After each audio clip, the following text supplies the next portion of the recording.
Hello, I'm a PC, and welcome to the 2009 Worldwide Developers Conference. I wanted to be the first to wish all of you a great conference filled with incredible innovations that will keep Apple at the forefront of the... You know what, I think I can do that better. Let me try that again, please. I'm sorry. Take two. Hello, I'm a PC. Welcome to the 2009 Worldwide Developers Conference. I want to be the first to wish you all a week with some innovation, but not too much, please. Yeah, I like that. Take three. Okay, hear me out. You've already sold over 1 billion iPhone apps. Don't you think that's enough? I mean, iPod Touch is a runaway success. Maybe you could just slow it down and maybe you could float a few ideas my way, right? I could use some snazzy apps, some things. Why? I hope you're thinking of some great ideas because I'm thinking of great ideas. What are your ideas? So you'd prefer this? Clap. I don't even know what to do anymore. Canceled. Get out. No. Take 60. Hello, I'm a Mac, and what PC's trying to say is have a great conference.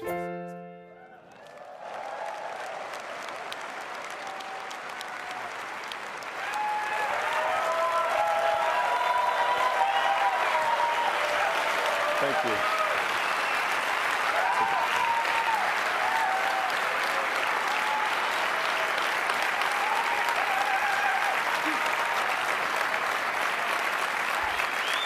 Thank you. Thank you very much. Welcome to the 2009 Worldwide Developers Conference. We have an amazing week planned for you. It's incredible for all of you, and I mean all of you. There's over 5,200 developers from 54 countries around the world. It's incredible. I mean, can't you feel the love in this room? I mean, it's intense. This is the best level of excitement and anticipation for our developer conference yet. And there's so many good reasons for that. I'd like to show you just one. This is incredible. This is a chart of OS X users in the first 5 full years of Mac OS X, from 2002 to 2007. Great, steady growth, adoption of Mac OS X. This is in shipments. This is actual active users, up to 25 million. But something incredible has happened over the last 2 years. To show you that, I need to change the scale of the graph a bit. Keynote, magic move. And this is what's happened with iPhone and iPod Touch. We've tripled the number of active users of OS X across these products. We've tripled the install base of customers to run all your amazing applications. It's just astounding. No wonder everyone's trying to race behind us and follow in our footsteps. No wonder there's so much excitement around what's happening. So in this keynote, we'd like to tell you about some of the things we're doing on the Mac and the iPhone and iPod Touch to continue this amazing market growth, to continue to create products that our customers just love to use, to continue to give you technologies so that you can build the world's coolest applications with them. To help me do that, today I'll be asking Bertrand Serlet, our Senior Vice President of OS X Software, to join me. And also Scott Forstall, our Senior Vice President of iPhone Software.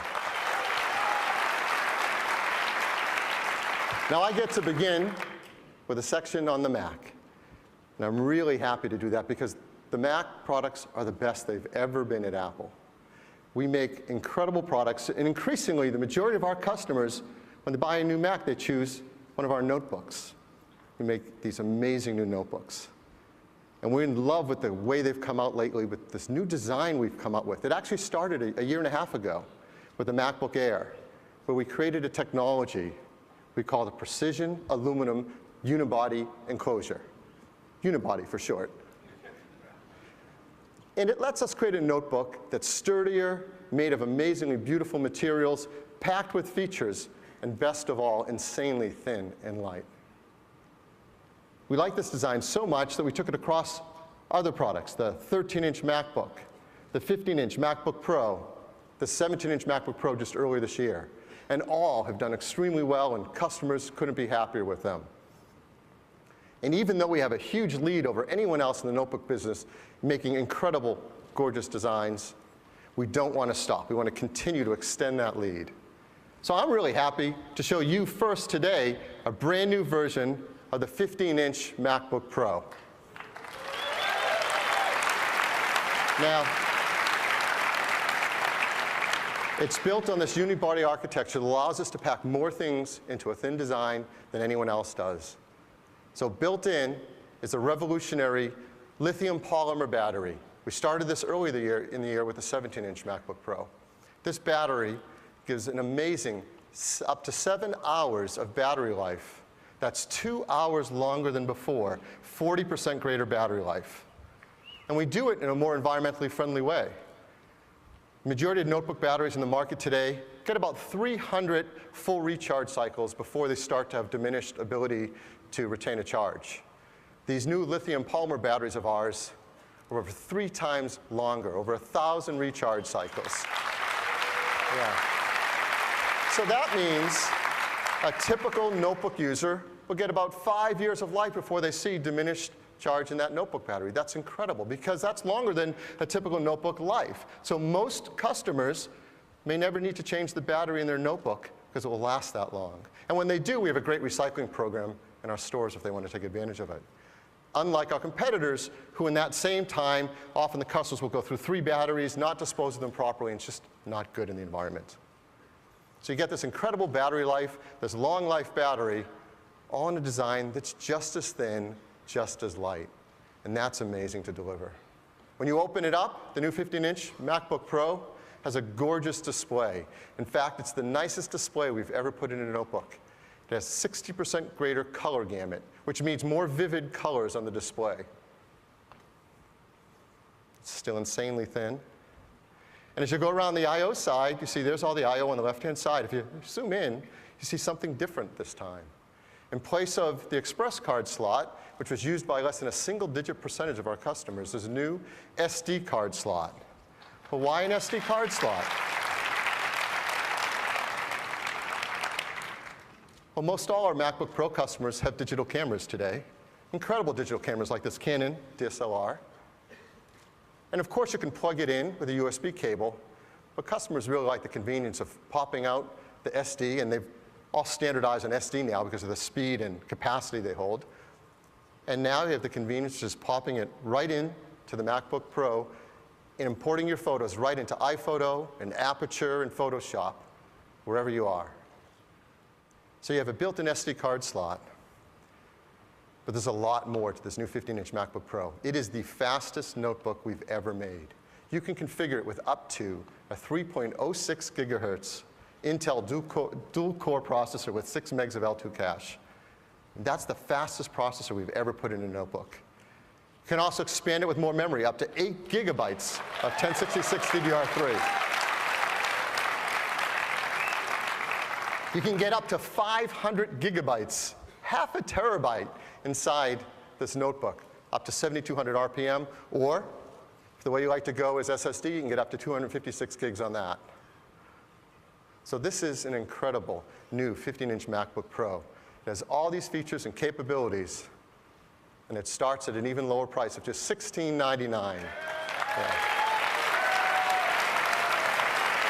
Now, that's $300 less expensive than before, and I know a lot of customers are going to appreciate that.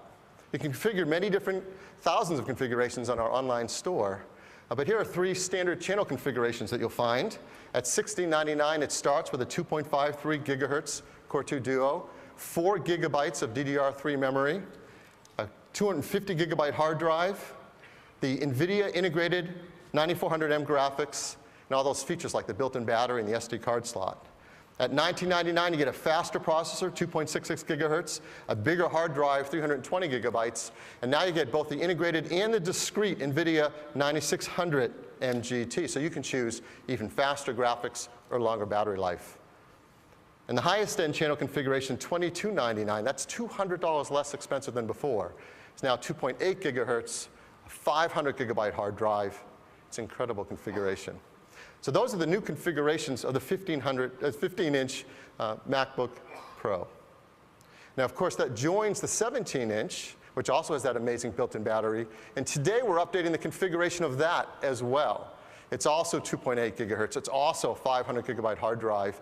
It retains express card slot because there are some specific solutions and customers have, for example, some high-end audio products. And that's now $300 less expensive than before, $24.99. And all of these, the new 15-inch MacBook Pros and the updated configuration of the 17, are shipping today.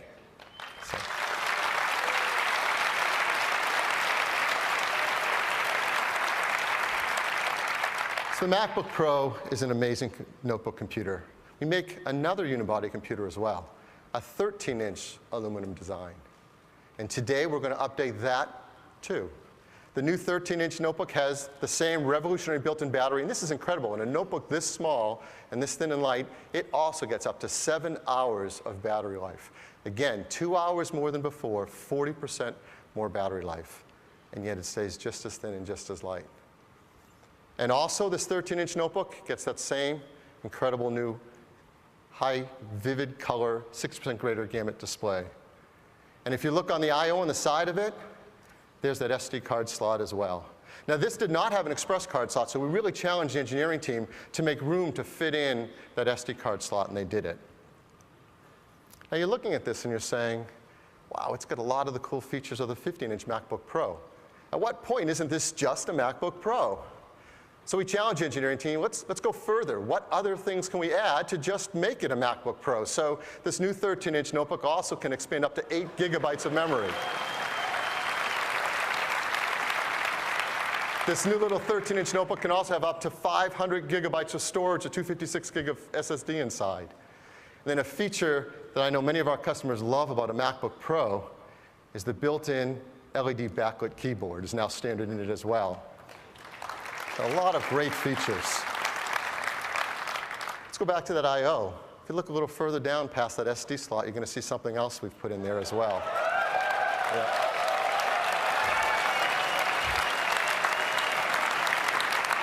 Because doesn't every MacBook Pro deserve FireWire 800?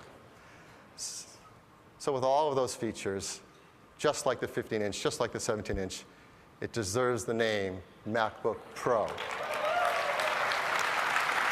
Now, in every way, this is what you expect from a MacBook Pro, except one. Starts at just $11.99. Yes. Now, that's less expensive than the 13-inch aluminum MacBook it replaces. And that's amazing. So here's the standard channel configurations. Again, you can build even more in the store. At $11.99, you get a 2.26 gigahertz Core 2 Duo, 2 gigs of DDR3 memory, the integrated NVIDIA 9400M graphics, 160 gig hard drive, and all those great features like the long life battery and the SD card slot. At $14.99, 2.53 gigahertz, 4 gigs of memory, 250 gigabyte hard drive. So great configurations. And the new 13-inch MacBook Pro is available today.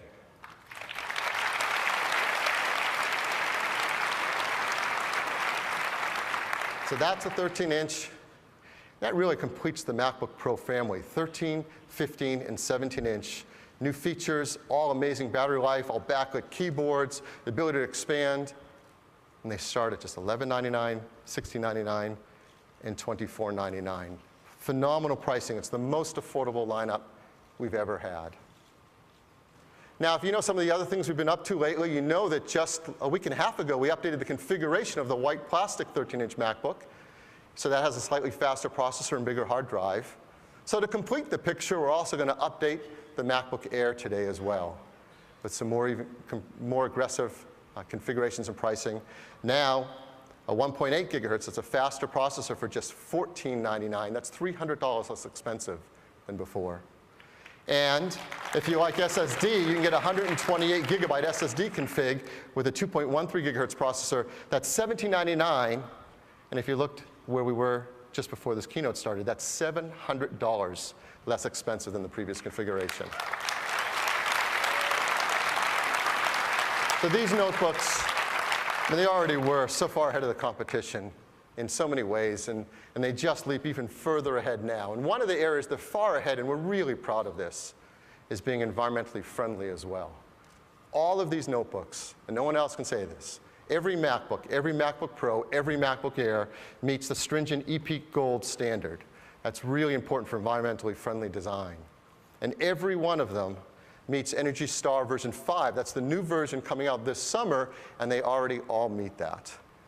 And because of that, we're really proud to say this is the world's greenest lineup of notebooks. So great notebooks. Thank you. Amazing hardware, products that our customers really going to love and appreciate. And what does it deserve? Great hardware deserves great software. I think this audience knows that better than anyone. Great software. So to tell you what's going on with Mac OS X, I'd like to invite up Bertrand Serlet.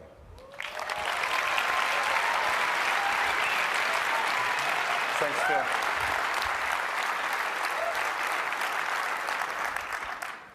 Good morning.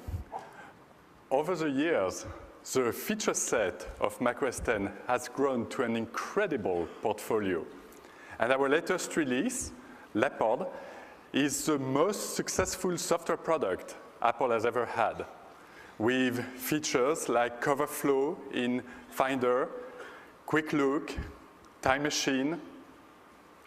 Our users really love it, and so does the press.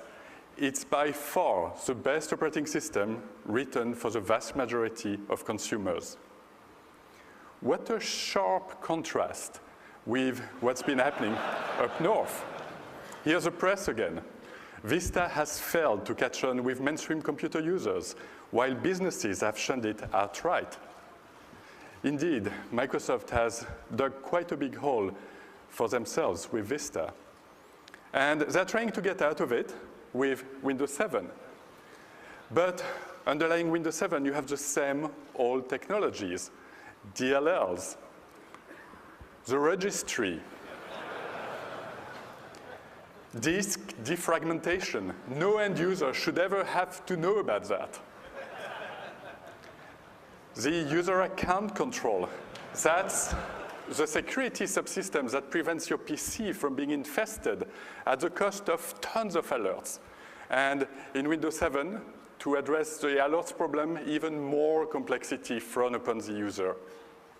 So that's Windows 7, same old technology as Vista. Fundamentally, it's just another version of Vista. We come out from such a different place. We love Leopard. We're really happy how it has turned out. We're proud of Leopard.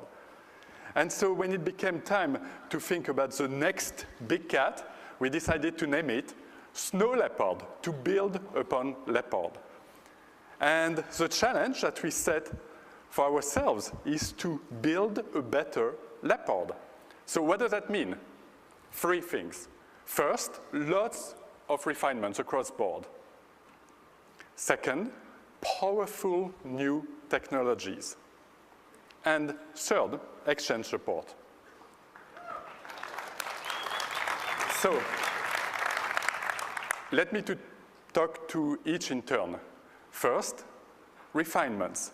You know, Mac OS X is made up of a lot of projects, over 1,000 projects. And for Snow Leopard, we've decided to refine over 90% of all those projects. So let me give you some examples. The Finder. We actually love the way the Finder is in Snow Leopard. And so for Snow Leopard, we did not change it, at least the user interface. What we did do is rewrite it using our modern toolbox, Coco, so that we are better positioned for the future. And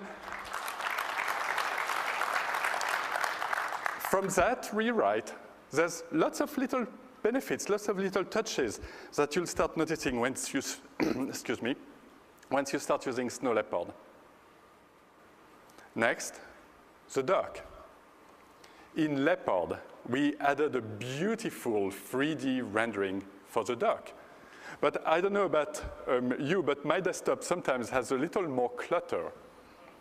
And we've had a feature for the longest time on how to deal with clutter. It's called Exposé.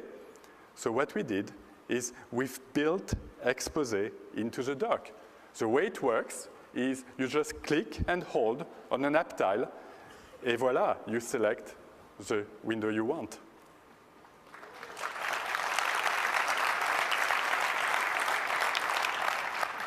Next, installation. That's probably your first contact with Snow Leopard, and we've made it even faster, up to 45% faster.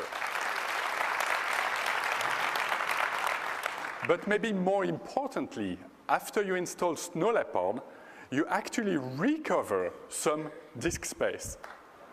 Over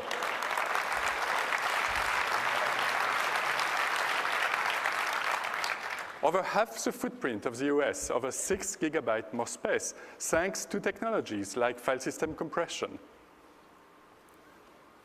Preview. Preview is, of course, our favorite way to view images and PDF files, and we've made common operations faster. There's also lots of little touches. The one I like is about text selection in PDF files. In Leopard, you can actually select text and copy-paste it into other applications. But it doesn't always follow the logical order of the text. In Snow Leopard, we've used a little bit of AI to actually infer the structure of the document.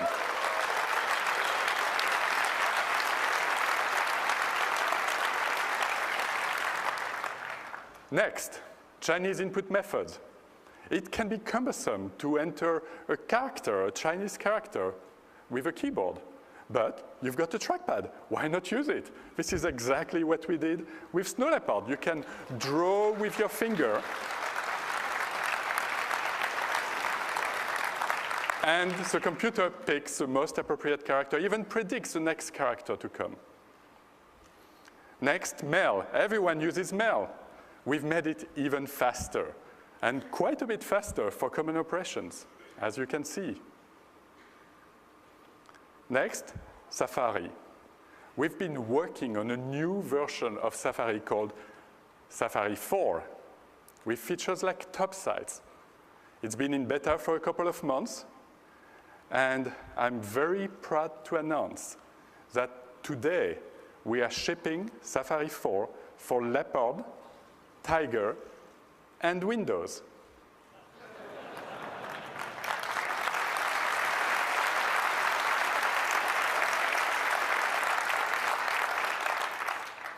Safari 4 offers unsurpassed speed, speed for HTML and speed for JavaScript for your Web 2.0 web pages.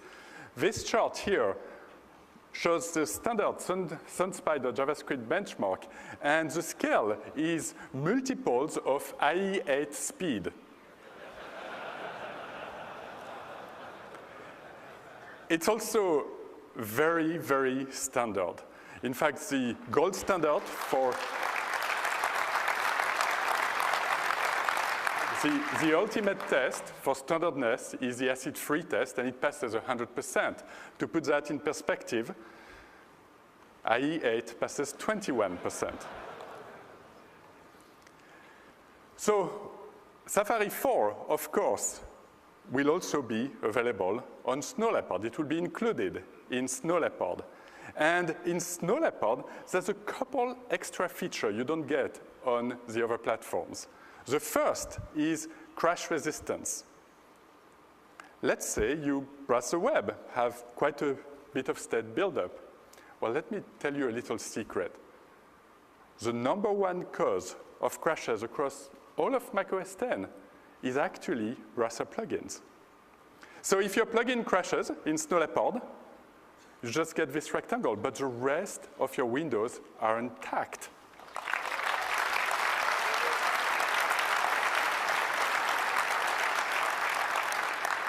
All you need to do is reload that page, and that's it. You haven't missed a beat in your browsing. The second feature that you get only on Snow Leopard is even more speed. You know the JavaScript benchmark I showed you a few slides ago? That's a 32-bit benchmark. When you run in 64-bit, you go even faster. And of course, we run applications in 64-bit. QuickTime. We have an all-new QuickTime in Snow Leopard. We call it QuickTime 10. It's an all-modern stack. It fully leverages hardware acceleration. It's super efficient. It's color correct. And we're debuting a new technology for streaming called HTTP streaming, because it's all based on standards, HTTP, AAC, H.264. It works with any web server, like an Apache server. It's really cool. So since we had such a change in the back end of QuickTime, we decided to also change the user interface of the QuickTime player. And this is what it looks like. As you can see, the contents is center stage. In fact, as you start playing, the on-screen controls, including the window title, go away to let you enjoy your contents. So what I'd like to do now is have you see some of the features and little touches that we've added in Snow Leopard. And for that, I'd like to ask my colleague, Craig Federighi, VP of macOS Engineering, to demo to us some of the refinements. Thank you, John. Oh, you guys are too kind. All right. So I'm going to cover 3 areas in this sneak peek of Snow Leopard, and we're going to start with Dock and the Finder. Now, one feature of the dock is Stacks. Stacks makes it really easy to get quickly at your documents and your downloads without cluttering your desktop. And in Snow Leopard, Stacks handle large contents better than ever. I can now scroll through a large stack, and if I have subfolders like this vacation folder, I can just drill right in without leaving Stacks. Yeah, pretty nice. Now, I could open this document right here, but I want to jump into the Finder to show you a couple nice touches there. So here we are in icon view. Looks pretty familiar, but if you look in the lower right, you'll see that we have a magnification control. I can now magnify my thumbnails, and this is a live preview, so I can actually step through this page PDF right on its icon.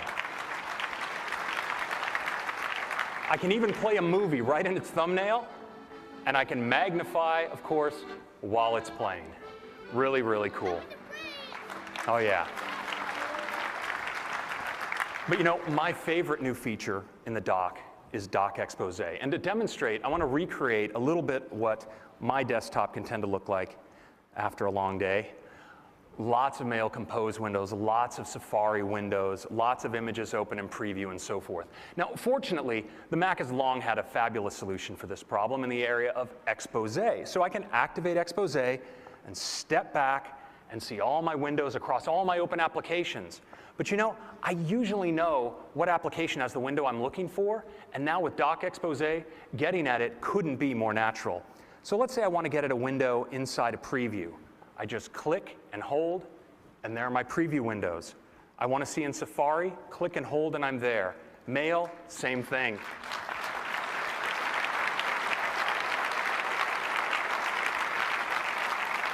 And you know, it looks like I have an unread email message I'd like to take a look at. I don't even have to open it. I'll just zoom in and take a quick look. I can zoom in right in Expose without switching apps, and when I want to finally bring a window to the foreground, I click and it slides right in. But you know, Dock Expose also makes it easier than ever to move content across windows, even if some of the windows aren't visible. So let's say I want to go back to that Finder window and get a video to drop inside this email message. I can just Dock Expose into the Finder, find the image I'm looking for, drag it over to Mail. Mail springs into Expose. I select the window I'm looking for and drop it right in. Yeah. This really smooths out some of your Mac workflows. Very nice. OK, the next big area I want to cover is Safari 4. Snow Leopard ships with the final version of Safari 4. And if you're a Safari user, and I hope you are, like me, it is the fastest browser on any platform. You know, if we want to visit an image-rich site like ESPN, we hit it, boom, stunning speed. And that speed extends to JavaScript sites as well. Let's go to Google Maps. Loads quickly, and whether it is zooming, panning, switching modes, just stunning, stunning speed with that Nitro JavaScript engine.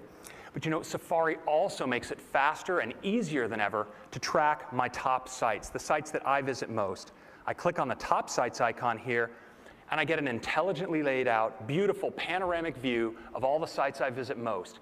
Getting to one of them couldn't be more natural. I want to go visit ESPN, I click, it fades in, and I'm viewing. I want to go back, fades right back out. And Top Sites is even tracking for me when a site that I view has changes since I've last been there with this little blue star. The final really great area of Safari I'd like to cover is full history search. So if I want to go back and find a site that I visited recently, I just click in this search history filter in the lower right, and I get a cover flow view across my browsing history. Right? Very easy to find what I'm looking for.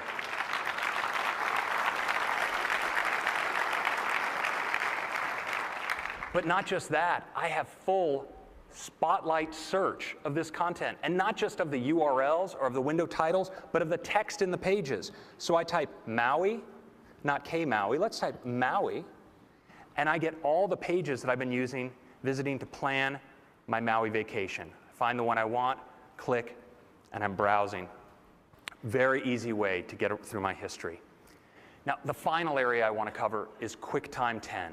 QuickTime 10 has been re-engineered on top of modern snow leopard foundations, and the QuickTime player has been rebuilt from the ground up to put your video center stage. Let's take a look now at a family vacation video. We see the playback controls are elegantly overlaid on the video itself, and as I start playing, if I move my mouse out of the window, watch how they fade away. Even the window title bar fades away to put my video center stage. And when I want to go back to access those controls, they fade right back in. But another great feature of the QuickTime Player now is the ability to trim and share my video. So I can go here and select Trim. I get a visual timeline of my video. I can scrub smoothly to find the clip I'm looking for, maybe this harrowing cliff jump. Let's go back up. Find the end point, scrub in this way, and when I found what I want, I just click Trim, and there's my edited clip. And then when I want to share it, my sharing options are just a click away. I can share to YouTube, MobileMe, or iTunes, where I could export to playback on my iPhone. Really, really nice sharing in QuickTime. Thank you.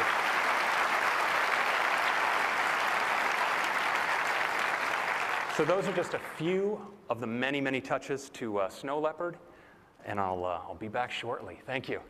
Thanks, Craig.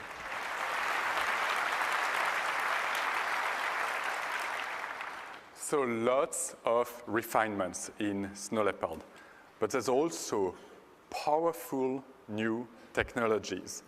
And those technologies fundamentally are to take advantage of the power of silicon and bring that to the user experience.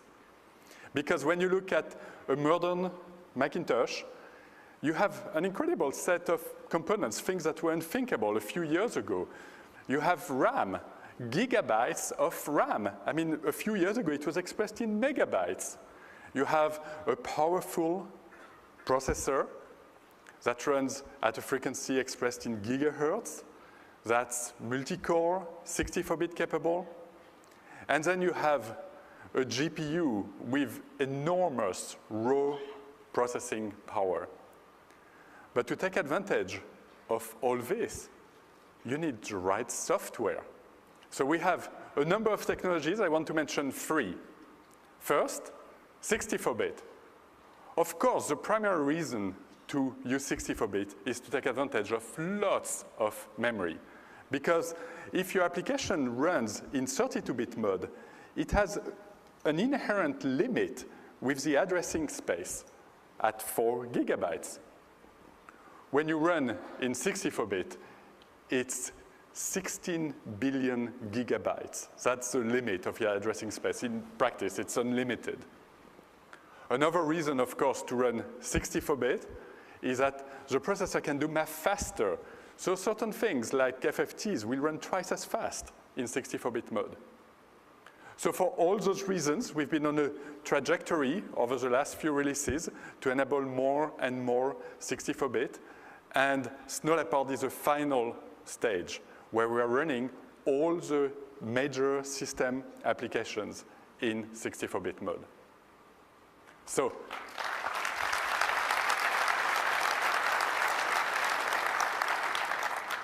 that's 64-bit.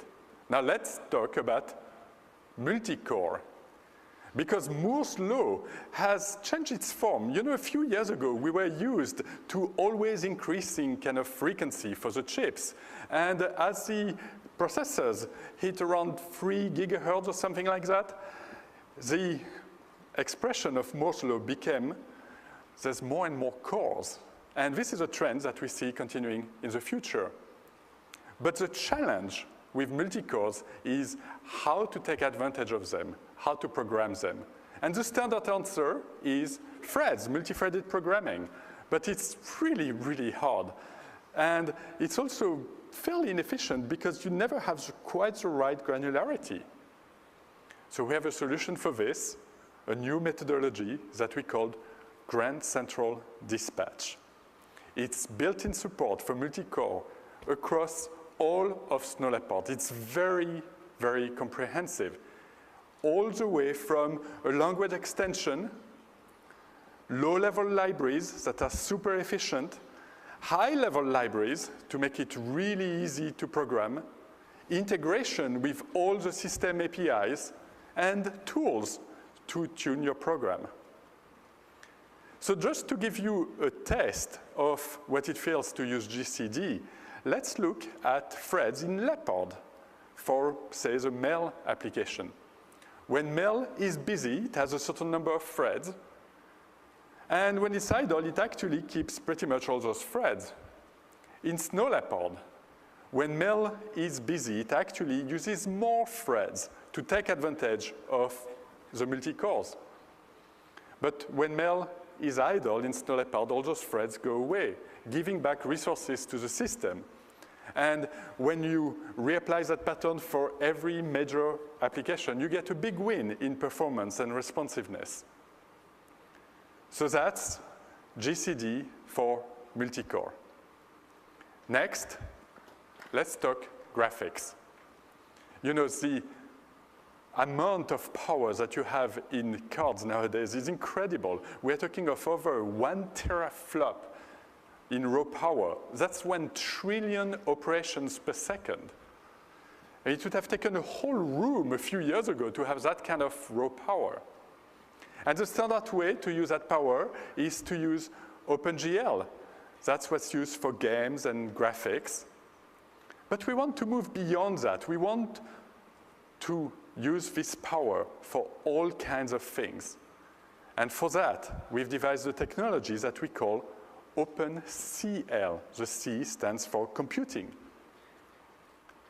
It protects you as developers from exactly what card the user has. It's based on C, so there's very low learning curve. It uses sophisticated compilation techniques to optimize. And it has numerical accuracy, which means you can use that for scientific computation. We've also decided to make it an open standard, and many companies are participating.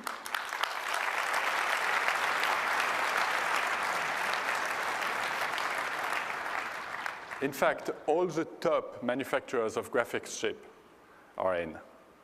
So that's OpenCL. So just 3 of the technologies we have in Snow Leopard, they are really important because they give us a lot of power in the platform.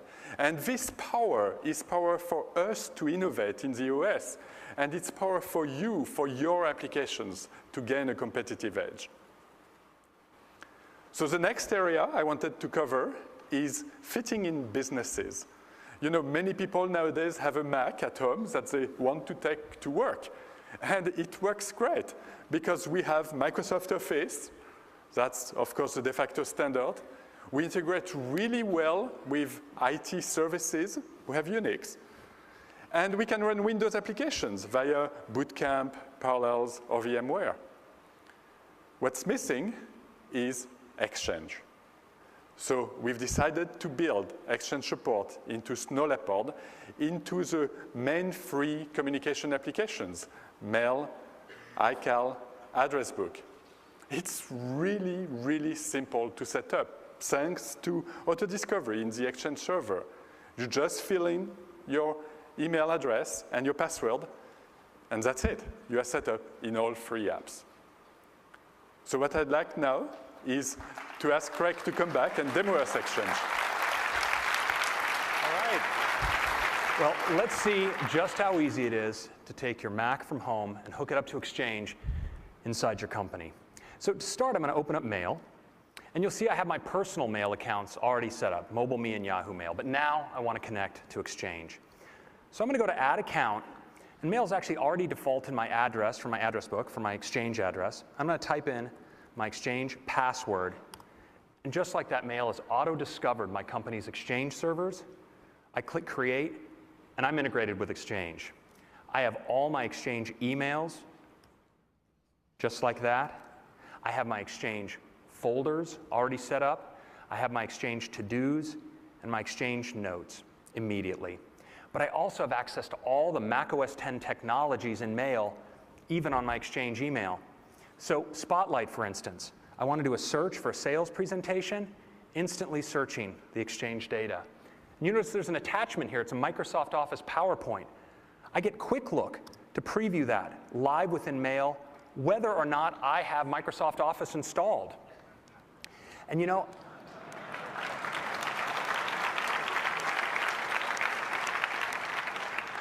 I have data detectors here, so they spot an address, a contact, and I can put them in my address book. I can even, with one click, map a location. So all those technologies integrated in with my Exchange email. But you know, the applications also work together in just the way most natural for the Exchange workflow. So for instance, if I have a meeting invitation here, it shows up in my Mail inbox. And I can accept it with one click right inside of Mail. Or if I want to see that invitation in iCal, I can just open it right up there and see it in context and accept it with one click in iCal. And now that I'm in iCal, you'll see that I have an integrated view of both my Exchange calendars and my personal calendars. Now, this integration extends also to Address Book. So in Address Book, I have an integrated view of my contacts, both my Exchange contacts and my personal contacts. I can search the Exchange global address list, and I even get my Exchange contact folders.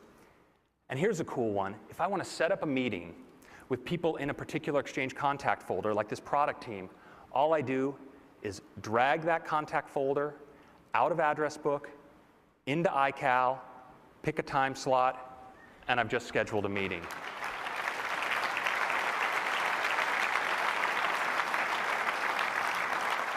Okay, and finally, one of the most requested features for integration between iCal and Exchange is the ability to schedule those meetings, taking advantage of availability information for people and rooms. And Snow Leopard delivers. So if I go into this location field and type building, for instance, you see it's searching the address, or searching the global address list, finds me the briefing room. And when I look for available meeting times, I click here. I see the conflict that exists for this invitation, but that's not a problem because I just ask iCal to find me the next available time, and it reschedules the meeting for me, just like that.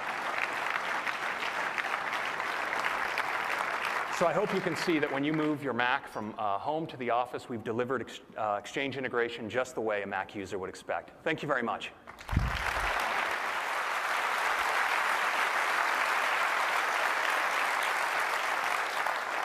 Thanks, Craig. So Exchange support requires the latest server from Microsoft, Microsoft Exchange Server 2007. And with Exchange support built in Snow Leopard, it's somewhat ironic that we have it at no extra charge, while Windows PC typically require an extra product to get Exchange support. So that's Exchange, and this is kind of a little tour of the various areas of focus in Snow Leopard. Lots of refinements, powerful new technologies for all of us to innovate, and Exchange support to fit perfectly in businesses. So that's Snow Leopard. And Snow Leopard will be available for all Intel Macintoshes, past and present. So how should we price Snow Leopard? We've priced Leopard at $129. And we want all Leopard users to upgrade to Snow Leopard because Snow Leopard is a better Leopard. And so we are pricing Snow Leopard at the incredible price of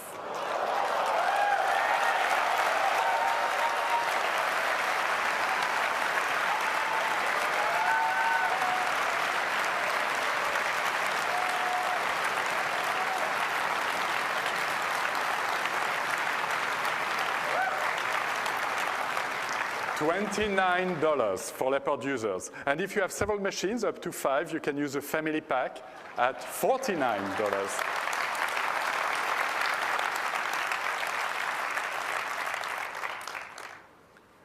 Snow Leopard will be available this September. And today, we are making available a near final version of Snow Leopard, a developer preview, so that you can make sure that your application runs great on top of Snow Leopard. So that concludes the update on the OS, and in fact on the Mac. Now I'd like to turn to Scott for the iPhone. Thank you, Tom.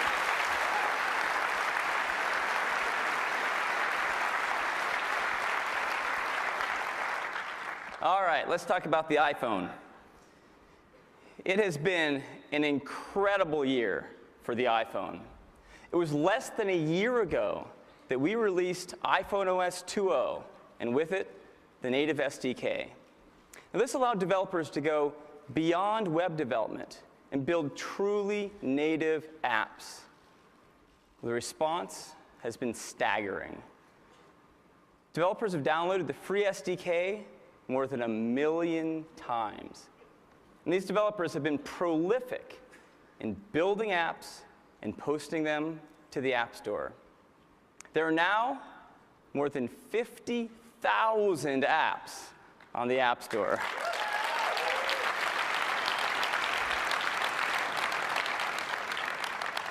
Now, we've been working really hard, too, to build a huge and growing user base to run your apps. Apps from the App Store run on all iPhones and iPod Touches.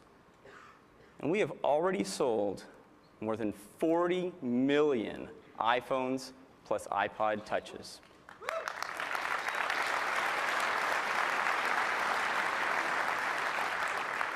Now, these customers, they love downloading and running apps from the App Store. In fact, on April 23rd, we crossed 1 billion apps downloaded from the App Store.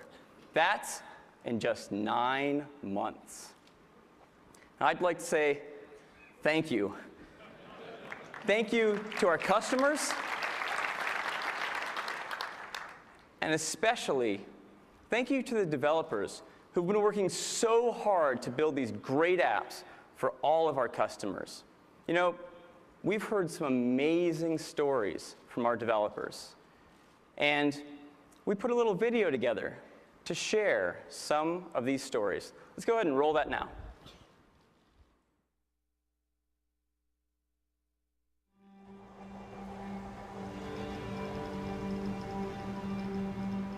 Never in my wildest dreams did I think that I could just travel the world while making games.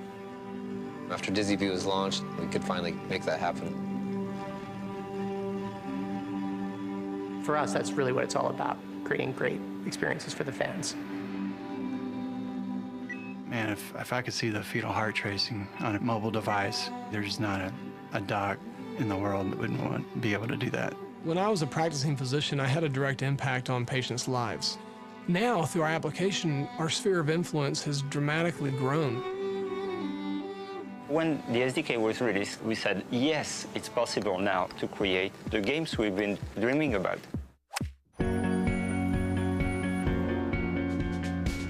It It's always been my dream to travel around and make my own games. And we took a stab at it, and it was pretty hard to get your game published. But when the iPhone SDK was announced, that was when I knew the opportunity was right, and it was really going to be something special. We finally made a game that we were really happy with, and we submitted it. About 1 in the morning, we looked and we saw DizzyView available. We just exploded. We were so excited. Finally got a game published. A female physician is sitting at her departmental meeting. She has Airship OB running right beside her, and she starts to notice some changes that worry her, so she quietly grabs her keys and leaves. By the time the nurses first recognize this and say, uh-oh, we may have a problem, and they call her, she says, hey, I'm in the hospital, I'll be right there. I was in San Francisco last year during the World Series, the Phillies versus the Rays, and I was waiting for a flight to come home at the airport.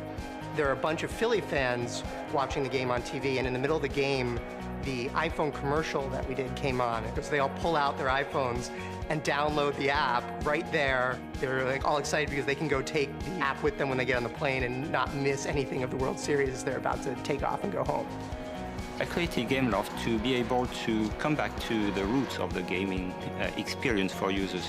Progressively, it has become a very specialist experience, and I felt that it was not fair. So I said, we'll create a new company to make sure that everyone would be able to have fun and play all over the world.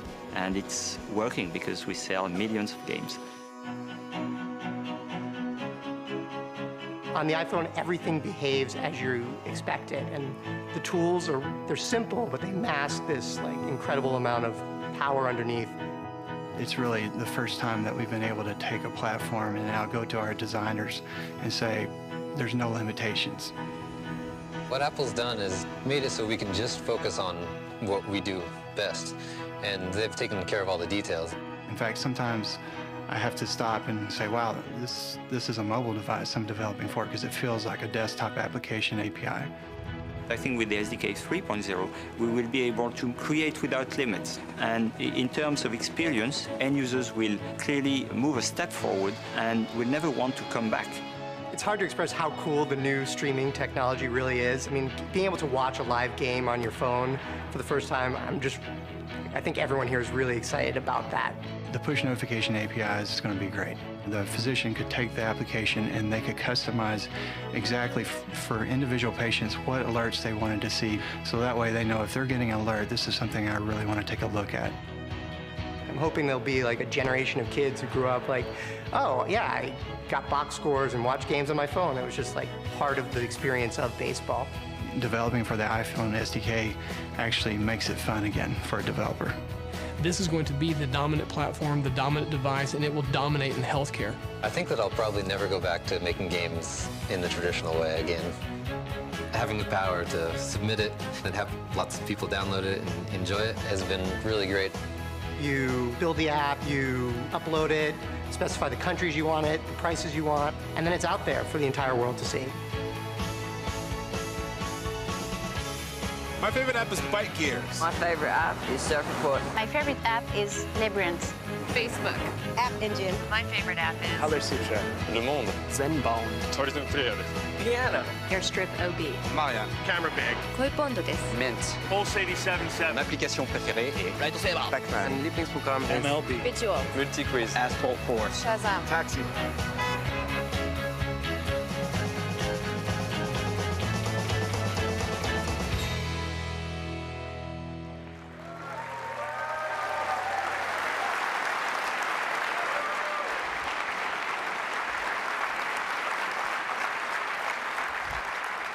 It really has been an amazing year, and we owe it to our developers, so thank you. Let's talk about what's next, and that is iPhone OS 3.0. This is a major update to the iPhone operating system. It brings with it more than 100 new features. Let me highlight just a few, starting with cut, copy, and paste. We are bringing a nice, simple, beautiful touch-based interface for cut, copy, and paste to the phone. When you make a selection, you get this nice cut, copy, paste bubble right above your selection. So cut, copy, and paste. It works across all apps, both the apps that come with the phone and apps downloaded from the App Store. We've also added undo support. With a simple shake gesture, you can undo your last action. We also, of course, have developer APIs. So if you'd like to extend the pasteboard with your own data type, you're free to do so. And the Cocoa Touch text controls come with support for cut, copy, and paste built in. So depending on how you use the controls, you can get cut, copy, and paste in your application for free. Cut, copy, paste. Next is landscape. Ever since 1.0, we've had support for landscape in Safari, including support for this nice wide landscape keyboard when entering text on the web. Well, on iPhone OS 3.0, we're taking landscape and that landscape keyboard to all of our key applications, including Mail, Notes, and Messages.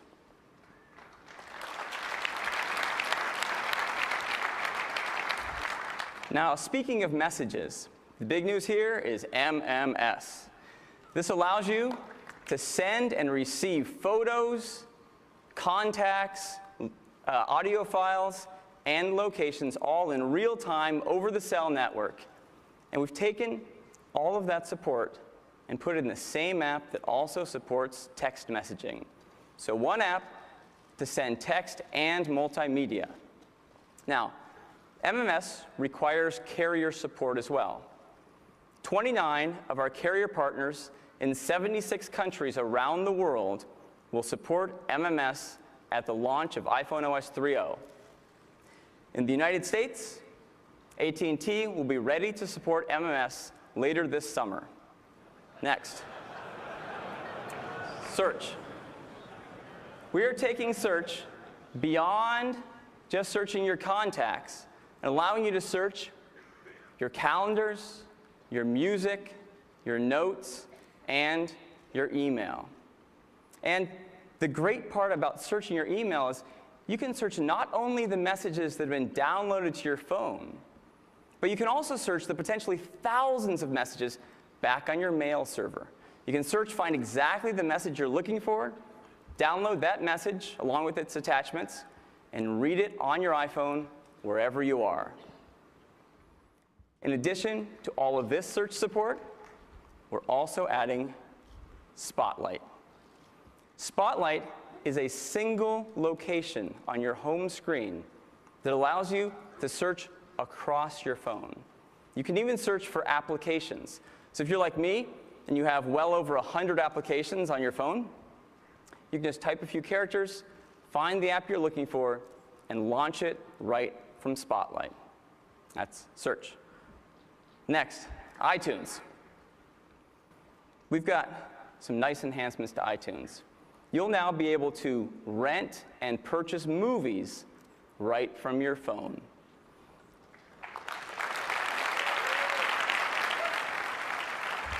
This is great if you're at an airport and you're about to get on a flight and you want to get a movie. You can rent or purchase it right there, wirelessly download it, and then watch it.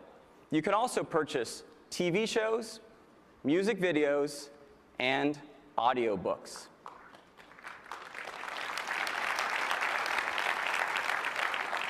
And because we care deeply about education, we've taken and put support for iTunes U right on the phone.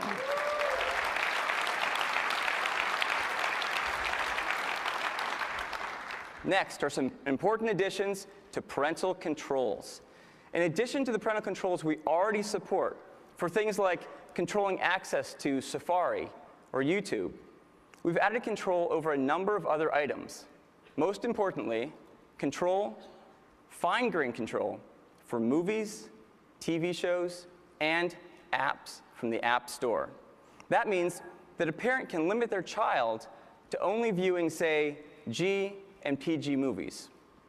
Likewise, you can limit your child to only running apps from the App Store that are age-appropriate. Parental controls. Next.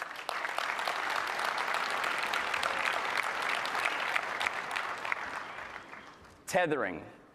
Tethering allows you to share your iPhone's internet connection with your computer.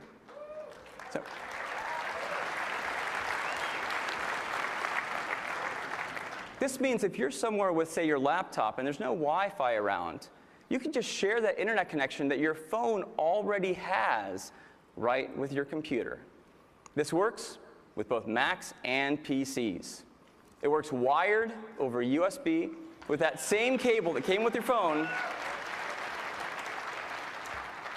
And it also works wirelessly over Bluetooth with your phone just in your pocket.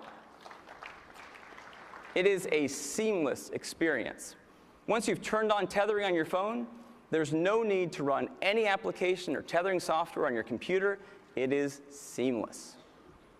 Like MMS, this requires carrier support, and we have 22 carrier partners in 42 countries around the world that will support this at the launch of iPhone OS 3.0, and more will be rolling out later. Next, Safari. We've got some great improvements to Safari, starting with performance. SunSpider is a standard JavaScript performance benchmark. And on iPhone OS 2.2.1, the last major update we had, on an iPhone 3G, we run this in 126 seconds. Now that is really fast. In fact, it's impressive just to complete this benchmark on a phone at all. Most phones cannot run the benchmark. Well, in iPhone OS 3.0, we run JavaScript almost 3 times faster.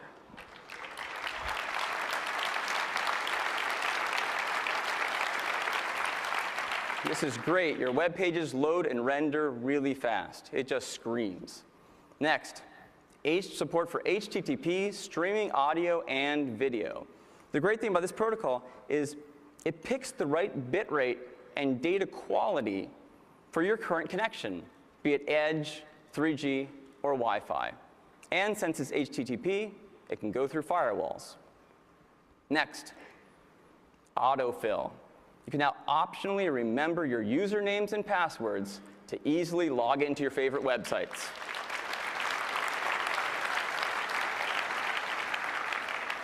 We also use the contact information that's already on your phone to quickly and easily fill out web forms. Autofill. So, great performance, HTTP streaming, autofill, and HTML5 support. We have been driving and tracking the HTML5 standard. We already support many elements of it, like the database APIs. And now we're adding support for some of the emerging standards, things like the audio and video tags. That's Safari. Languages. Now, we ship a single operating system around the world, localized into every language we support. That means that a multilingual customer running in English can just tap on this globe button and dynamically, in real time, switch to a different language. It's one of the advantages of our soft keyboard. Now, we're adding support for even more languages in iPhone OS 3.0, starting with some right-to-left languages, Hebrew and Arabic. We're also supporting Greek, Korean, and Thai. In fact, we now support more than 30 languages in iPhone OS 3.0.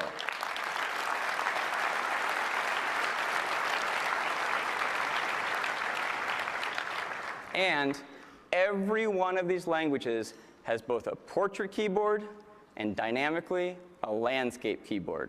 So great language support. This next feature is a great one. Now, Find My iPhone is really a service which is available only to MobileMe customers on iPhone OS 3.0. If you lose or misplace your phone, you can log into MobileMe on any web browser, and it will show you on a map where your phone is.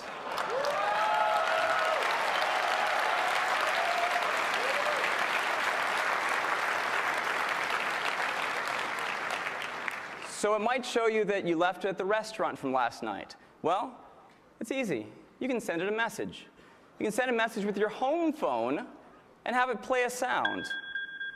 This alert sound plays whether or not you left it in silent mode.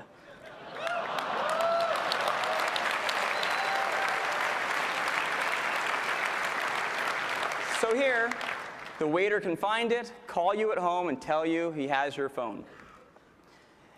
If you're like me and it shows you your phone's actually at your house, that alert sound still plays even if you have it in silent mode. You can walk around your house until you realize the kids hid it underneath the couch. Now, if your phone really is lost or stolen, you can send it a remote wipe command, which will delete all your data.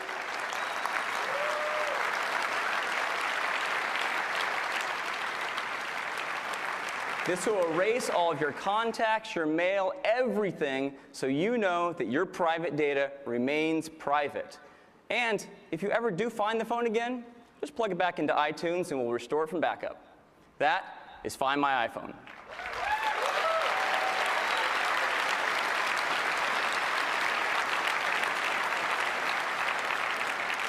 And again, these are only a few of the more than 100 new features that make up iPhone OS 3.0. It is an incredible consumer release. It is also a phenomenal developer release. The SDK that comes with 3.0 brings with it more than 1,000 new APIs. Let me talk you through just a few, starting with in-app purchase. In-app purchase allows developers to make financial transactions right from within the app.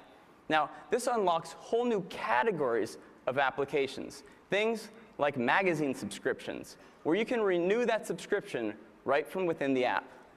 It also allows people like game developers to sell additional game packs after you've completed the games that came with it. This keeps developers working on some games and adding value even after they've sold the initial app. The business terms for in-app purchase are exactly the same as for apps sold on the App Store. Now, in-app purchase is for paid apps only. Free apps remain free. So when a consumer downloads a free app, they know that'll be free for the lifetime of that app. And that's in-app purchase. Next, support for peer-to-peer connectivity. This is really nice, especially for games. Let's say you have a couple kids at the airport with their own iPod Touch, and they'd like to play backgammon against each other. The peer-to-peer support will automatically find the other player. It does it wirelessly over Bluetooth, but there's no pairing needed. It's completely seamless for both the developer and for the user. It finds it, connects the two, and now the game is off and running. So great support for peer-to-peer connectivity. It's nice for games. It's great for any application that wants to form a peer-to-peer connection between two devices, peer-to-peer. Next is accessories. In iPhone OS 3.0, we are opening up for hardware accessory developers to build companion software applications that talk right to the accessory. For instance, back in March when we announced iPhone 3.0, LifeScan, a Johnson & Johnson company, announced that they're taking their one-touch blood glucose monitor and building a companion iPhone application. This application will monitor your blood glucose and even calculate how much insulin you need to take at your next meal based on the meal. This is incredible. It'll be fantastic for people living with diabetes. Well, these companion apps can talk to the hardware accessories over the dock connector or even wirelessly over Bluetooth. You can use the standard built-in protocols, or you can even create your own custom protocols to talk to your custom hardware. That's accessories. Next is maps. We have built a Cocoa Touch control to allow you to embed the Google Maps service, including satellite and hybrid, right in your application.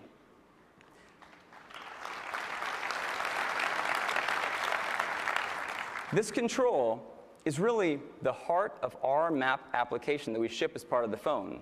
And that means you get everything you expect, like the ability to pan and zoom, to add custom annotations on top to get your current location, to geocode, to reverse geocode. It's incredible. On top of this, we're allowing developers to build turn-by-turn direction applications using core location.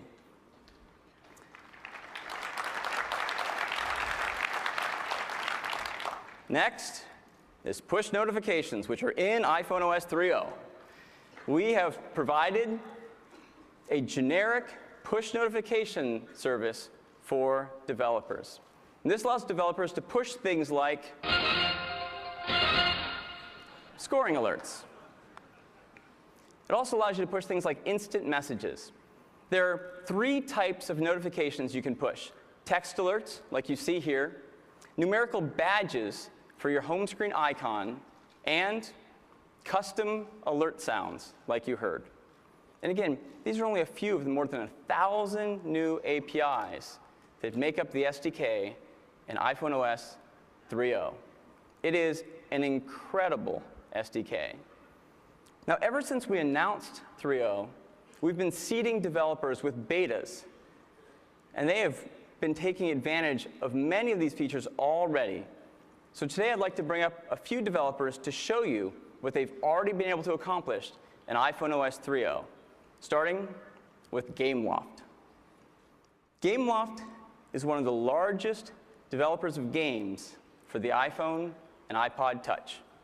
To show you how they're taking advantage of all sorts of new functionality in iPhone OS 3.0, I'd like to invite up Mark Hickey. Mark? Thank you, Scott. Good morning. Okay, so on behalf of GameLoft, I'm very excited to announce an awesome new product called Asphalt 5.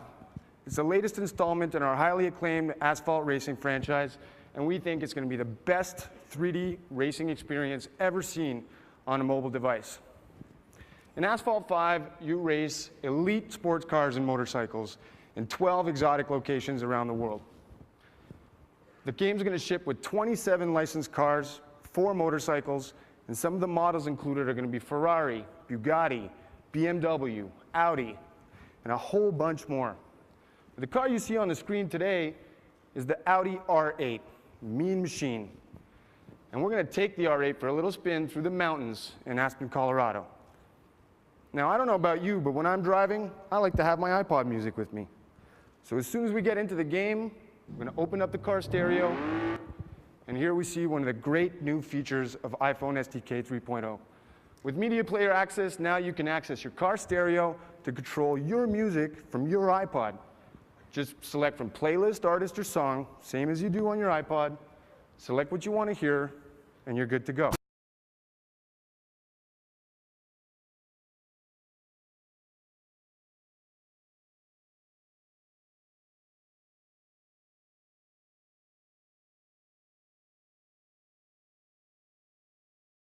You can, so once you got the race started and the music going, what else is going on?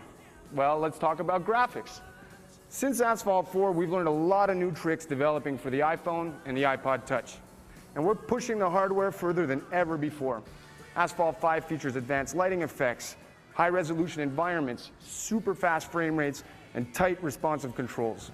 Now, all these things combine to deliver a console-quality gaming experience unlike anything we've ever been able to produce before. We even worked some shortcuts into the game. Now, on top of all this, what's really going to make Asphalt 5 shine are the additional 3.0 features we worked into the game. We're going to have peer-to-peer multiplayer over Bluetooth, worldwide online multiplayer over Wi-Fi, which will include in-game voice chat, and we'll even be selling content packs where you can download 1 new racetrack and 3 new cars for just 99 cents using in-app purchase. So keep an eye out for Asphalt 5. It'll be shipping later this summer. Thank you for your time. Thanks, Mark.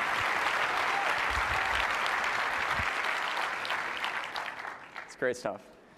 Next up is Airstrip Technologies. Airstrip Technologies creates medical software that allows healthcare providers to monitor patient data on their mobile devices.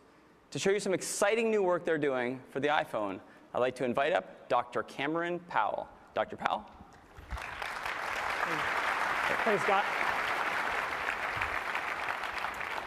Good morning. Driving today is Airstrip co-founder and CTO Trey Moore. You know, at Airstrip Technologies, we are all about patient safety. Now, you're familiar with Airstrip OB from the video earlier.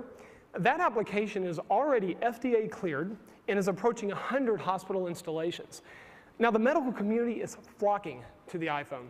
So this morning, we wanted to take advantage of the time and give you a sneak peek of our next application, Airstrip Critical Care, featuring some great new iPhone 3.0 SDK features. So let's start with push notification. So with push, I can pre-select those clinical parameters that I wish to be notified of when I'm on call. For example, we've just received an alert that a patient's recently ordered lab value has come back abnormal. Well, by acknowledging the alert, I can go directly to the test results screen where I can see that the patient's potassium level is too low. I can then navigate back to the patient summary screen to see more information about my patient. But you know, what if I'm away from the hospital and all I have is my iPhone and a cell phone connection? Well, now, with Airstrip Critical Care, I'm going to be able to virtually look into that patient's room. So even though I'm away from the hospital, thank you.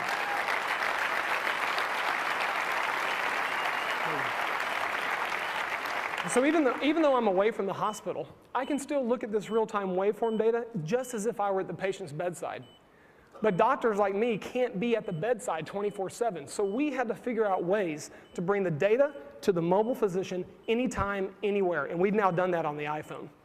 Now, this is just like having a patient monitor in my hand, but you know what? It's even better. Because if I see a problem, I can tap to pause, I can scroll back over time to an event that may have occurred in the past, and then if I'm interested in that cardiac waveform, I can double tap on the tracing. I can enable pinch zoom. I can scroll back over time to look for abnormalities. And then if I see something of interest, I can zoom in and I can enable touch calibration. This is really great. I can use the calipers to measure the distance between a cardiac event or perhaps the size of a waveform. So you know, in healthcare today, we really have a problem. There's not enough doctors. And there are so many patients that need our help. So what you've seen this morning is an example of how Airstrip Technologies is working to solve this problem by bringing any data to any doctor, anytime, anywhere on the iPhone. Now, we anticipate FDA clearance for this next product, Airstrip Critical Care, in the near future, and please look for us on the App Store. Thank you very much. Great, thanks.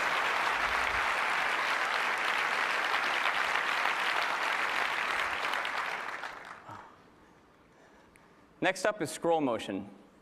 Scroll motion was created to develop digital books for the App Store. They're currently shipping titles from all major publishers in North America. To show you what they're doing with iPhone OS 3.0, I'd like to invite up Josh Kapul. Josh? Thank you. Good morning. Joining me on stage is John Lima, my partner and co-founder. Scroll Motion is a company that was built around the idea of bringing great content to the iPhone. And in the last year, we've gone after the publishing space in a big way. This is our new in-app bookstore. It's powered by in-app purchase, one of the great new features in iPhone SDK 3.0. Let's go shopping. We currently have over 500 best-selling books in the App Store. But we are proud to announce that we've made deals to bring 50 major magazines, over 170 daily newspapers, and over 1 million books to the App Store.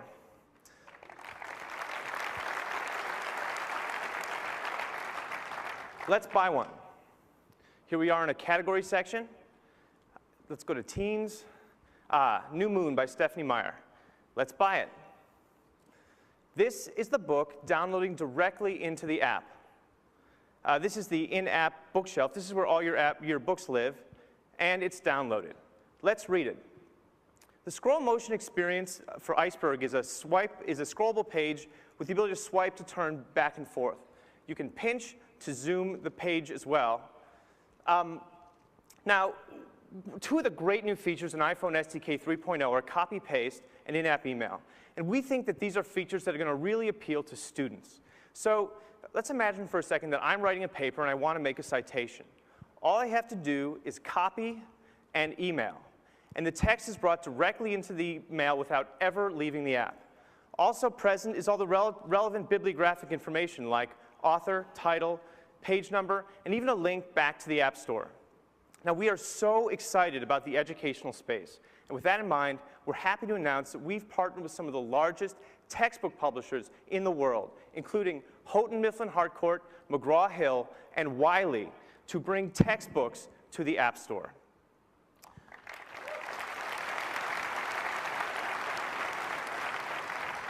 We are Scroll Motion. This is the Iceberg Reader, and it is coming soon to an iPhone near you. Thank you. Thanks, Jeff. Next up is TomTom. The first, I said we're letting a turn-by-turn direction application. The first portable navigation device I ever purchased was a TomTom. And to this day, my kids still refer to all turn-by-turn direction applications as TomToms. To show you how they're bringing both applications and accessory integration to the iPhone, I'd like to bring up CTO and co-founder Peter-France Pauwels. Peter-France? Thank you. And good morning, everyone. TomTom is very pleased and very proud to bring the very best navigation and the best maps to the iPhone.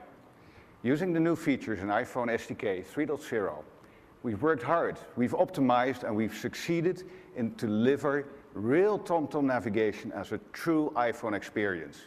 And I'm going to show you what that looks like. We'll plan a route, leaving from where we are right here at Moscone West. As a destination, we'll choose a contact from the address book. We'll take the fastest route option. The route is now calculated using TomTom's unique IQ Routes technology, which uses our enhanced map data and advanced planning algorithms to give you the very best route at a particular time of day. Absolutely unique. Instead of us all now going outside to a car, we'll use the built-in demo option to see what the navigation looks like. And off we go. You clearly see what's ahead and what's going to happen next. So that looks good. We'll also make it look even better.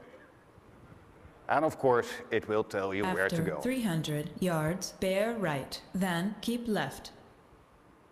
So building on our wealth of experience in navigation, we've made sure that TomTom for iPhone is really easy to use in the car, but you wouldn't want to hold it right in your hand whilst driving. So, because navigation is all about safety, bear right, then keep left. Because navigation is all about safety, we've created an optional accessory, the TomTom Car Kit.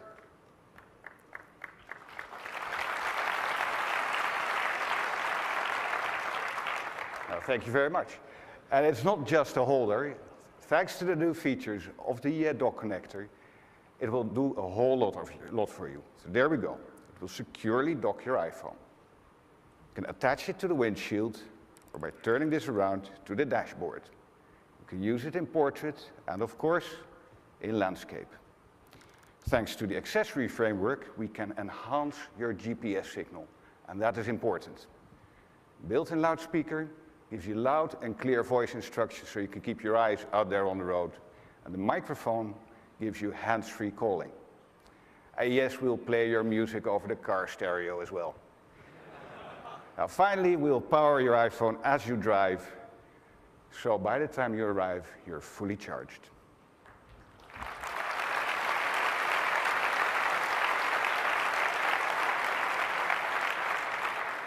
The TomTom app and TomTom Car Kit will be available this summer. We'll release the app through the App Store with a range of national and international maps.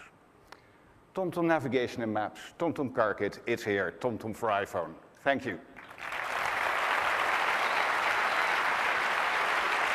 Thanks a lot. Next up is NG Moco. Founded to develop games exclusively for the iPhone and iPod Touch, NG Moco has brought some of the most innovative games to the App Store, including Rolando, Topple, and WordFoo, and others. To show you their latest, I'd like to invite up CEO and co-founder Neil Young. Neil? Thanks, Scott. We created our company because we believed that the iPhone would revolutionize gaming, and it has been amazing to witness the explosion of apps, creativity, and new game makers coming into the market. For NG Moco, the iPhone has offered us the opportunity to build truly great games, and with OS 3.0, that's getting taken to the next level. Today, we'd like to show you our latest project, Star Defense, an incredible new game that we've been building in collaboration with Rough Cookie. And to show you the software today, I'd like to introduce the game's producer, Stephanie Morgan. Stephanie? Star Defense is an amazing tower defense strategy game that takes place across these breathtaking 3D planets and space stations. I can explore just by touching and moving my finger.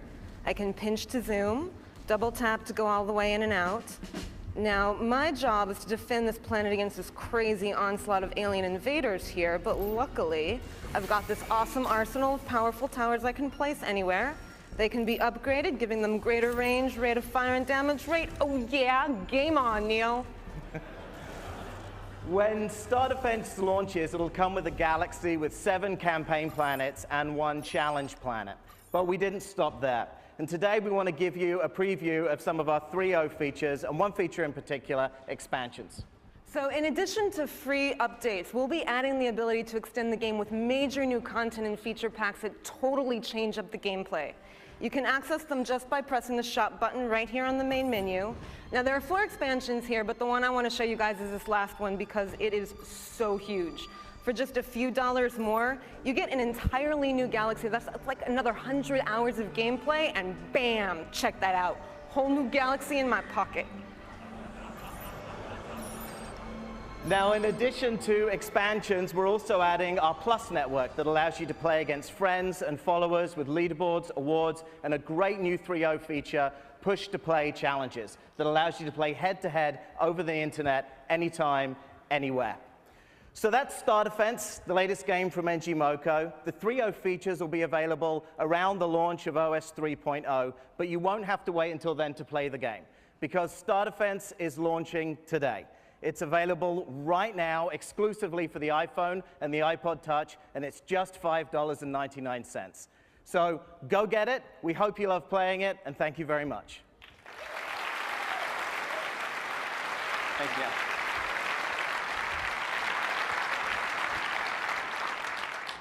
Now, this next one is a great story.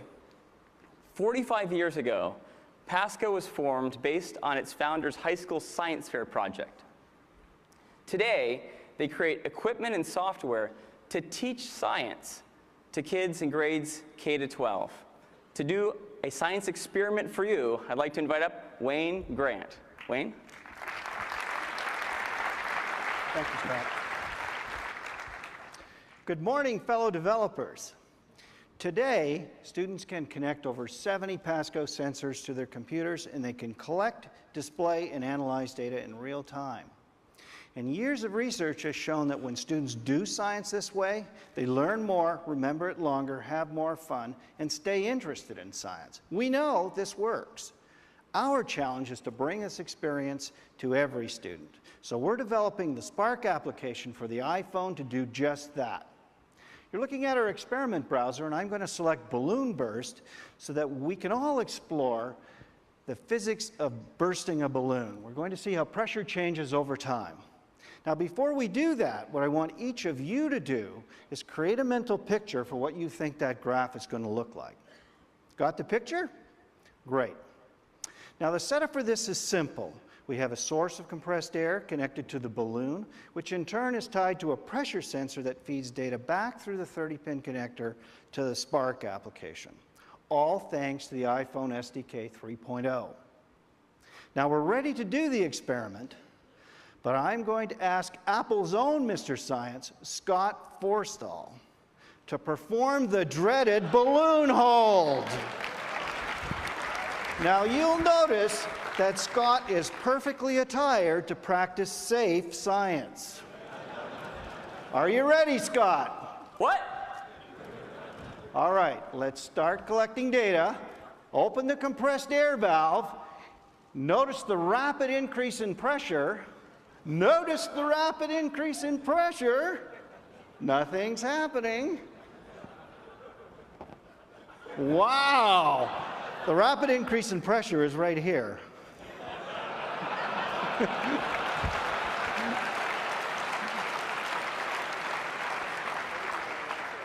As you might imagine, this has worked flawlessly a million times. Anyway, let's play it as if it's really happening, all right? The pressure increases dramatically as the balloon fills. But wait, it doesn't burst immediately. Instead, the pressure drops because the balloon expands. Now, sometimes these things happen, and we can show you that that flat line actually zooms quite well.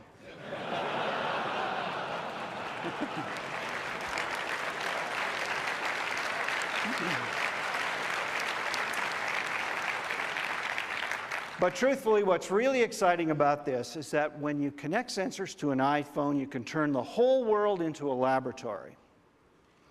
And kids can do science anytime, anywhere. We know this is an important time to get kids interested in science, and we're certain that the Spark application is going to do just that. Look for it in the App Store this fall, and check us out at pasco.com. Thank you very much.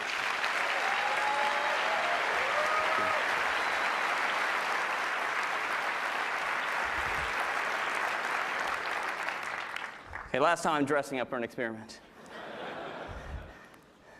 The next one is Zipcar. Zipcar is the leading car-sharing service with almost 300,000 members and 6,000 self-service vehicles around North America and the UK. To show you how they're going to enhance their experience for Zipcar members with the iPhone, I'd like to bring up Luke Schneider. Luke? Thanks, Scott. Good morning. Joining me today is Jonathan Wolf, Principal Engineer at Zipcar. We're very excited to introduce our new Zipcar iPhone app today using Jonathan, a typical Zipcar member. He'll be picking up friends for dinner later tonight, but Jonathan doesn't own a car. As with more than 25% of our Zipcar members, Jonathan says his life is on his iPhone. So as he walks along Mission Street, he taps the Zipcar icon to instantly find and reserve a Zipcar. The application locates him, then immediately shows him all the available Zipcars nearby. Now, with the iPhone 3.0 SDK Map Kit, maps embedded in our application make it fast and easy for Zipsters like Jonathan to search, pan, and zoom into Zipcar locations all around the city. Indicated by these stylish Z push pins, Jonathan instantly sees all the Zipcar locations nearby. Green pins indicate cars that are available now. When he taps on a pin, up pops the location name and the number of available Zipcars. With current location and geocoding, Zipcar members instantly see vehicles in any Zipcar cities, such as New York, Boston, Toronto, San Francisco, even London. Jonathan selects Beale Street, a location within walking distance, and browses through the list of available Zipcars. While a Prius is nice, he decides a Mini Cooper would be more fun for the group. He selects Mini McDougald from the list. All Zipcars have names. He learns everything he needs to know about Mini McDougald before reserving: what it will cost, how many will fit comfortably, even a few fun facts. And because he'll probably want to reserve this car again, he taps the heart button to be sure to tag it as a favorite. Next, he taps Reserve, dials in his time information, and reserves the car for 5 hours. A few more taps, done and confirm, and the Mini McDougald is his for the evening. Now, as he nears the car's location, Jonathan needs some help finding his car among the variety of Zipcars in the pod. Well, I'm happy to say he can now hear where his car is simply by tapping the horn icon on his iPhone.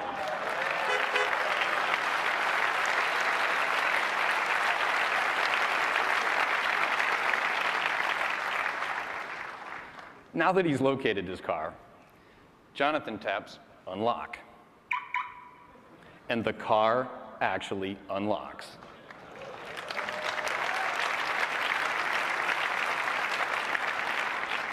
He jumps inside with a key and an iPod adapter await him, and off he goes. And that is Zipcar on the iPhone. Thanks very much. Thanks, Luke.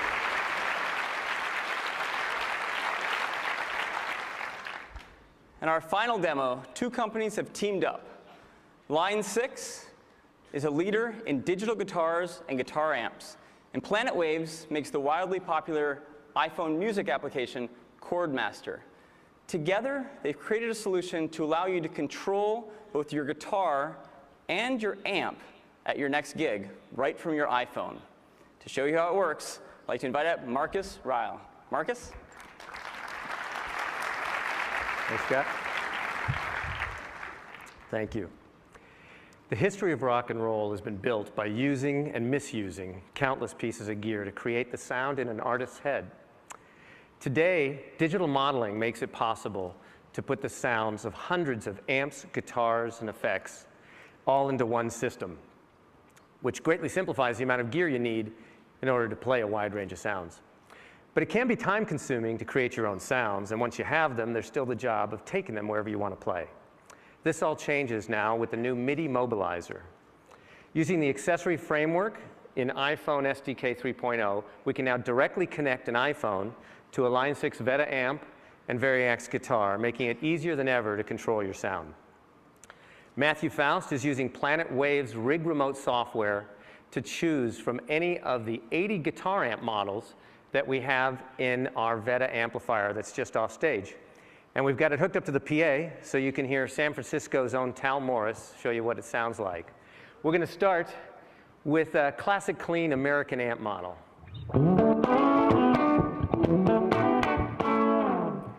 Now let's go for a more modern high gain model.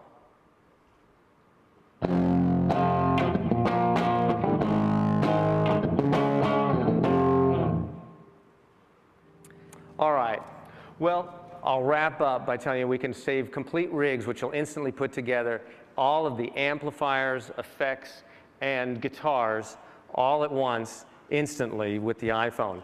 What this means is that you could show up at a gig, load your tones into any Veta and Variax, and you're ready to play. So thanks to iPhone's accessory framework and its intuitive interface, finding the perfect tone has never been easier. Thank you.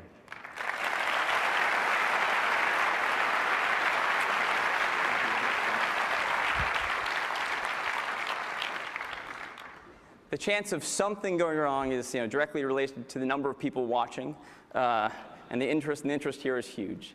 And all of the demos beforehand, it worked fantastically. And it is very cool how the phone literally can change your guitar and your amp to set it up. And they actually can remember whole settings for different songs. So when you're at a gig, you can hit one button, and everything is set for that song, for that gig. Next.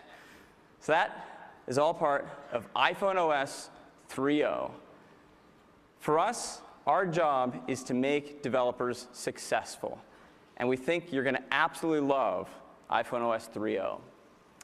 It will be free for all iPhone customers, both of the original iPhone and the current iPhone 3G. It will cost $9.95 for iPod Touch customers, both of the first generation and the current second generation iPod Touch. iPhone OS 3.0. It will be available worldwide June 17th.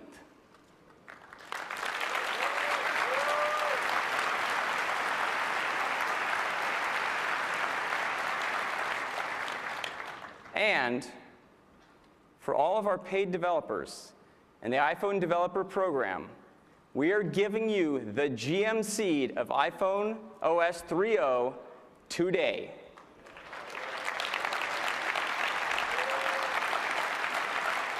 You can go and download it today. There are two calls of action for you. Number one, you need to go to iTunes Connect and assign a parental control age rating for your applications. And second, download iPhone OS 3.0 and test your applications against it if you haven't already been doing so with the betas. Make sure that your apps are compatible with 3.0. If not, quickly submit an update of your application. And that is iPhone OS 3.0. We are so excited about it. It is a fantastic release both for consumers and for developers. We can't wait for you to get your hands on it. Thank you very much.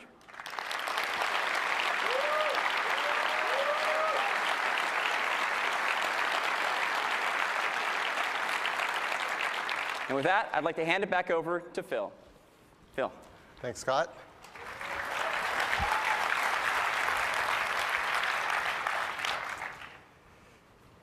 To call the iPhone 3G a hit, I think would be the understatement of the year.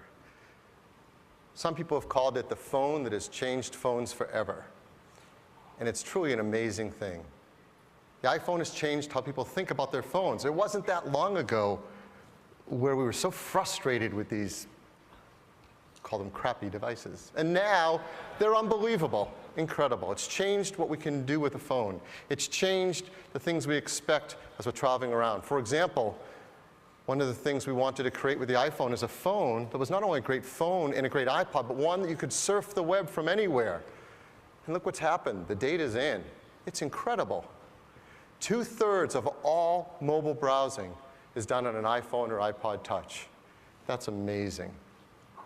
It's also changed the things people want to do with their phone and those amazing applications that you all make. We now, in just a short while, expect this and are so excited by all the things they can do. And it's really been great in the iPhone and the App Store.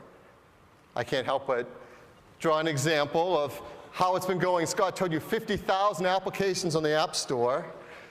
These numbers are from this weekend. We looked up on the stores. The Android store is approaching 5,000 apps. Nokia has their OV store, and not all the apps run on all the phones. It's really complicated, so we took a lot of the phones and added them together to make a bigger number. BlackBerry broke 1,000, and somebody else, I can't read it, it's small. It's also changed what people expect from their phones. People expect a great phone now with a great experience. They want to love their phone again, just like we've loved our personal computers. And we've received just incredible awards for the iPhone 3G. In fact, I really think the iPhone 3G is the first phone that both business and consumers can love in one phone. So the iPhone 3G has been great. And that's why I'm really excited to tell you about an entirely new version, the iPhone 3GS. Now the S simply stands for speed, because this is the most powerful, fastest iPhone we've ever made. It has the same great design of the iPhone 3G that we just launched last summer, but what's inside is entirely new. This is a really fast iPhone. Everything you do all day long, you'll find incredible speed ups. For example, something as simple as launching a messaging application, 2.1 times faster. Loading a game like SimCity, 2.4 times faster. Viewing attachments and emails like an Excel attachment, 3.6 times faster. Going to a graphically intense JavaScript website like the New York Times, 2.9 times faster. Now these are all speeds against an iPhone 3G running the still-to-be-released 3.0 software, so we really made sure it was against the highest benchmark. And that last example, the web, I mean, something we do every day is getting so fast. Scott showed you the numbers of JavaScript running on an iPhone OS 3.0 phone, and it gets even faster with the 3GS.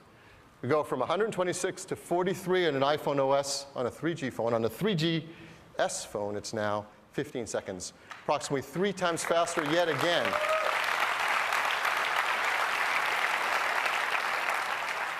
A lot of things are this fast. Now, not everything. So you're going to see an average across using the phone of up to 2 times fast, but as I just showed you, a lot of things even faster than that. And there's some great performance technologies in here, too. For example, game developers who want to create even richer gaming experience but have great game performance are going to find the 3GS now is OpenGL-ES 2.0. And as carrier networks around the world roll out the latest generation 3G networks, you're going to find the 3GS phone is ready for that, too, with built-in 7.2 megabit per second HSDPA.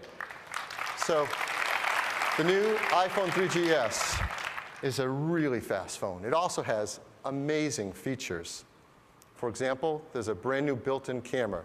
Now the camera is another way that the iPhone 3G has really changed how people use their cell phones. For example, if you look at a popular photo sharing site, in this case Flickr, you see this is daily number of users loading photos from cell phones. iPhone, 3.5 times more than any other cell phone. It's really changed how we can take pictures and share them on the go. Well, on the new iPhone 3GS, there's a brand new 3-megapixel autofocus camera. It takes pictures that are even larger, even more beautiful. For example, this photo, the Golden Gate Bridge. This photo right here was taken on an iPhone 3GS. It has amazing hardware and software that work together, as Apple is known to do. We make these things work hand in hand, and this has autofocus, auto white balance, auto exposure to take just a gorgeous photo for you.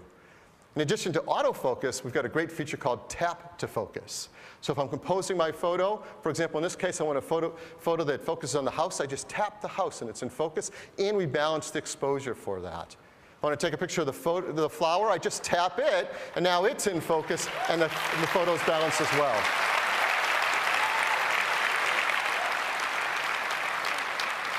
We've also improved low light sensitivity, so at night or indoors you can take even better pictures with better light sensitivity. And the autofocus brings along a really great feature, auto macro, as well. So now it will automatically take a macro photo of something as close as 10 centimeters away.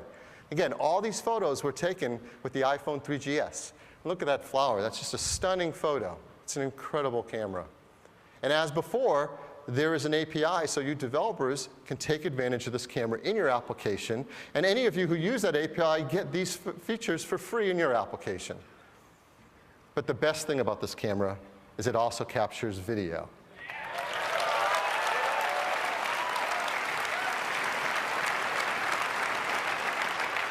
So how does that work? It's as easy as can be. You simply go into the camera application, and there you'll see a new switch on the bottom right hand that says still or movie. And you flick to what you want to take, press the button, and now rather than capture, it's record, and it's recording video. 30 frame a second VGA with audio right on your iPhone. And like the still camera, it's autofocus, auto white balance, auto exposure. So now, whenever you have your iPhone with you, you have a video camera, and you can take whatever you'd like around the house.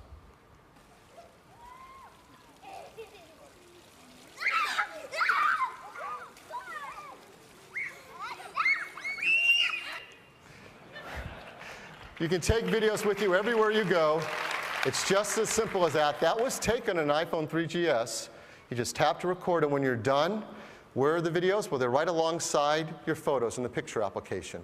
When you go into the application, you see a new timeline at the top where you can see your video, and you can scrub along with your finger to find the exact moment you want to show. You can also edit it just with a tap of your finger. Yes, you can drag in the beginning point, the end point, and press trim. And the best thing, just like with the still camera, the best thing is you can now share it with anyone right here from your iPhone. I tap the share button, and I can send this in an email. If my carrier supports it, I can send it in MMS as well. I can put it up on Mobile Me in the gallery, and all my friends and family can see it there. I can push it right up to YouTube. All of that with a simple tap of your finger. So video on the iPhone, just like photos, are going to change how people use their cell phones. And I think very quickly you're going to see the iPhone 3GS, just like the iPhone 3G was with pictures, becoming the most popular camera, video camera being used on a cell phone on all the sites where people share video. And best of all, for developers, just like the still camera, there's an API as well, so you can build in video capture right into your applications.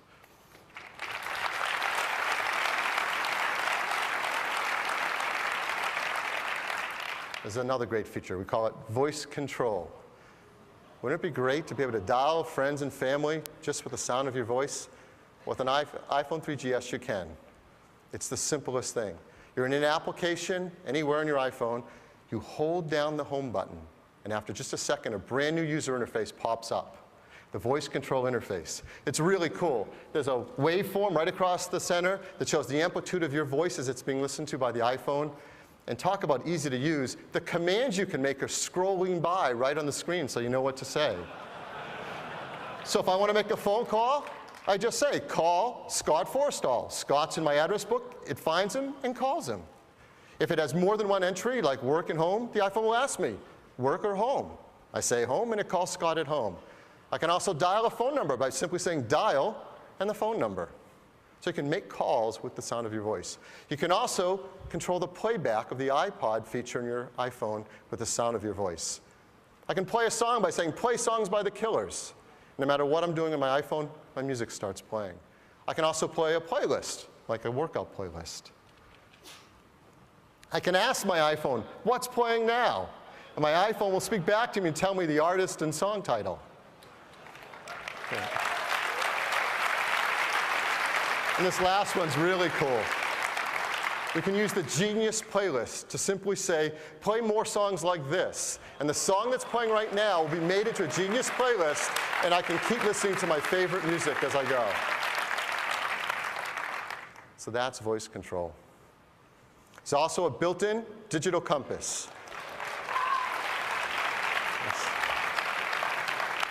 Get a cool compass fan out there. The Compass app is a new app that comes on the iPhone. It's really gorgeous. It shows you your orientation relative to magnetic north and true north. It shows you longitude and latitude. And there's a button right there to tap and go right into the map application, see where you are in a Google map with your location centered. And then if you tap a second time, it will orient the map to the heading you're facing with your iPhone.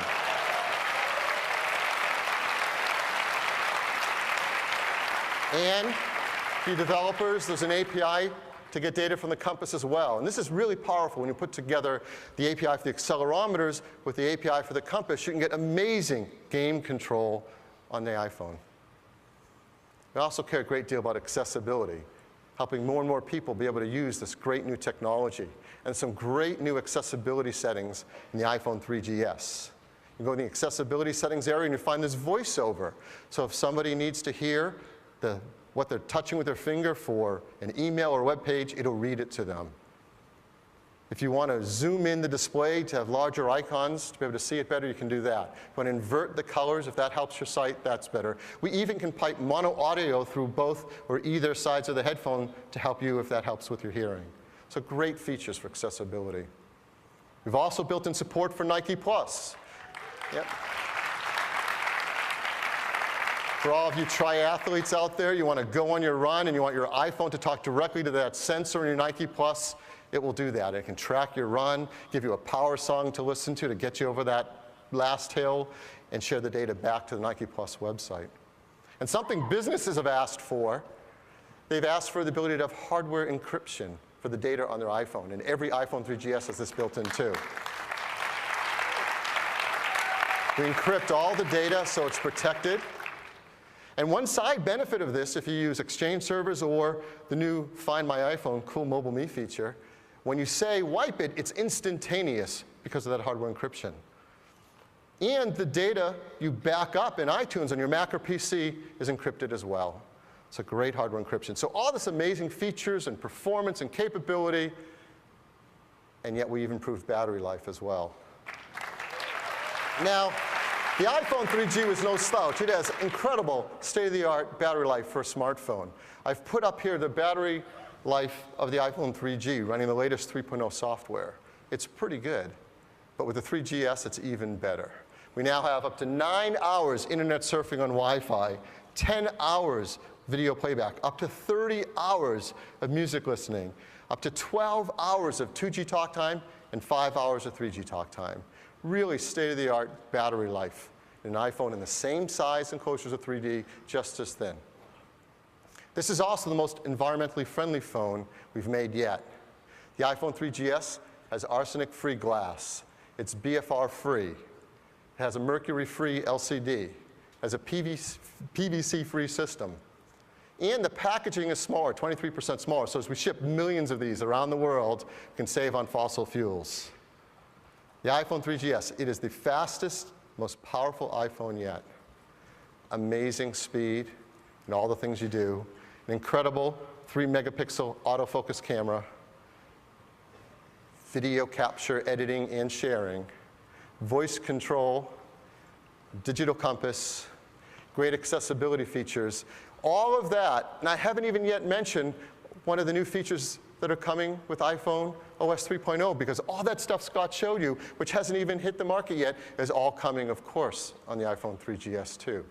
And I haven't even mentioned all the amazing stuff you do, all the incredible applications, the 50,000 and growing applications on the App Store. And I can tell you, the App Store, the rate at which applications are getting on the store accelerates. It's still increasing every day. The iPhone 3GS. So what are we going to price it at? Just $199.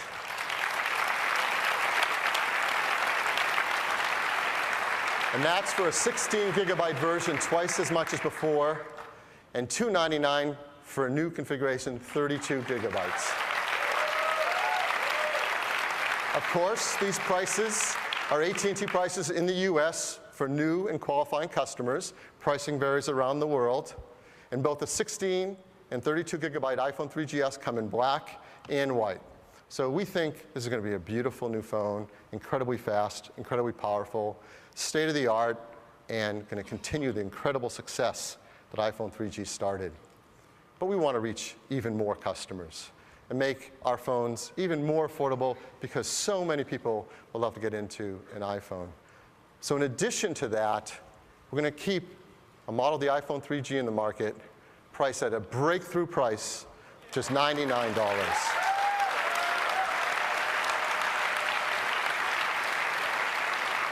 And that's for an 8-gigabyte version. I mean, think about it. A high-end smartphone, state-of-the-art, the phone that changed everything, and people can get into it at a price that really there's never been a good smartphone yet at this price point. We really hope this opens the market up even more. And that starts today. The new iPhone 3G at $99 because the product's in the market and we can move that now. So what does the lineup look like? Here's the lineup. iPhone 3G at $99 for 8 gigabytes.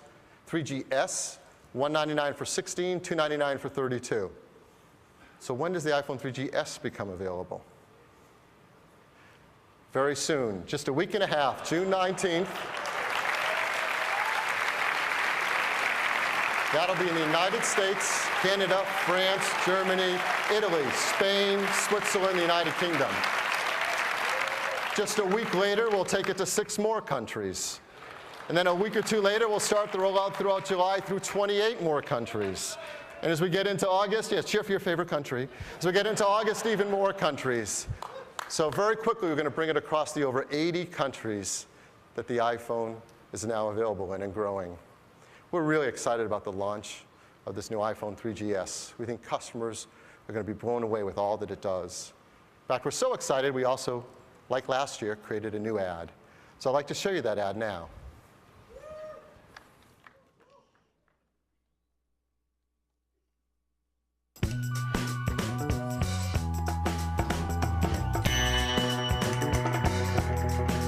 I think it's the same.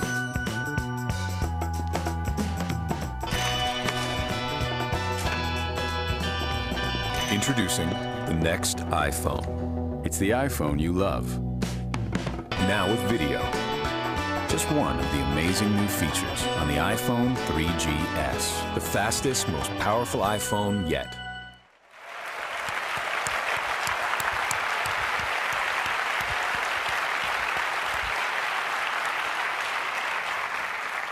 We work with a really great agency, and they come up with some really fun, amazing stuff. And I want to thank them for all the hard work on that. The iPhone 3GS. So today, we've shown you a whole new line of MacBook Pros with incredible pricing, incredible features, the greenest lineup of notebook. We've shown you macOS 10 Snow Leopard, really the first time we've done a public demo of it. I hope you're as impressed as I am with all the refinements. And Bertrand told you that you can, as developers, can get access to a near final build now right at the registration desk here at the show. Scott showed you iPhone OS 3.0. It's an amazing leap forward in what was already the world's most advanced operating system on a phone with so many technologies for your developers to build even greater applications on. Now I've shown you the iPhone 3GS, a breakthrough, brand new version, the fastest, most powerful iPhone yet, as well as incredible price point for the iPhone 3G at $99. And that's just the start of our show here at WWDC. We've done a lot, worked really hard and planned to make this a great event for all of you developers. 129 sessions, 147 hands-on labs, 1,000 Apple engineers are here to help you build the world's best applications and solutions. I'd like to say, as we leave here, finally, just want to thank, and please help me thank, all the amazing people at Apple. I mean, Apple's an incredible company that's working so hard to make these products and technologies for our customers and for you. The Mac hardware engineering team, the iPhone engineering team, the Mac OS X operating system team, the iPhone operating system team, the Mobile Me team have all worked so hard on these amazing products, as well as the marketing teams and sales teams have done just phenomenal to get this ready for you. So please help me give them a round of applause.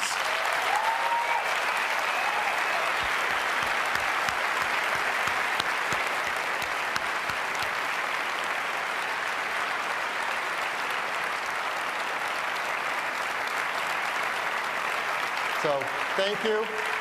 Enjoy the rest of your week at WWDC and keep making great applications. Thank you.